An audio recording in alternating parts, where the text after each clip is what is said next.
Ruth exhibits such self-confidence when she's in the courtroom that I just knew I had to link my career with Ruth Cate. And so I decided to approach her for a job, and I have been practicing with her for the last 4 years.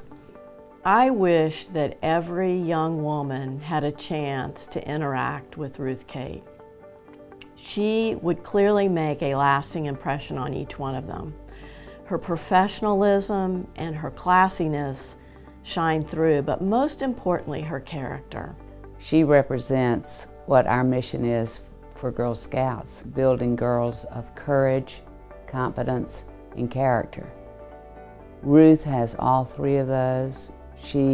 For me, the thing I love about her most is her courage. She has a tremendous amount of courage. People may not even know it, but she went to a law school at a time when a woman in law school was an anomaly. She is a trailblazer for women in this community who we all should be looking up to for her confidence and her assurance in all of the work that she does.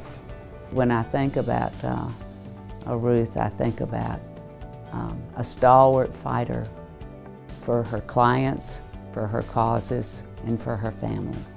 Trustworthiness, respect, responsibility, fairness, and caring, and that's Ruth Cate.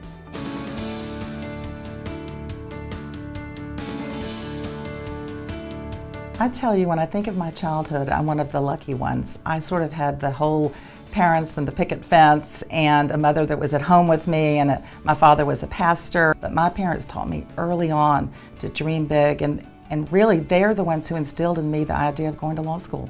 The biggest challenge I've had in my career is the fact that I was a woman before women were really doing this. When I moved to Spartanburg to practice law, I was the third female who had ever practiced law here. When I think about how my career has turned out, of course there's no way when you're in college to know exactly what it will be. But I think in many respects my career is what I expected. Here I am in a small town, which is very much where I wanted to be, with children and family, and yet also owning my own business. I think the first thing a young woman has to think about when she thinks about leadership is that it is not being bossy. Leadership is when you have an idea, you think it's something that needs to be implemented, and you figure out how to get others to agree with you and make it happen. Probably the greatest mentor I've had is Karen Mitchell, and I'm sure tonight everyone's going to be hearing her name, but Karen has been there for me since 1982, giving me great ideas, giving me opportunities, challenging me, never asking me to do something that she doesn't think I would be good at or that I would enjoy. When I want to achieve something big, my first rule is to figure out what it is I want, and then to put it on paper and to figure out the steps and the timeline, and then just go after it. And of course, I'm like everyone else, we have the same amount of time, we just have to figure out how to spend it.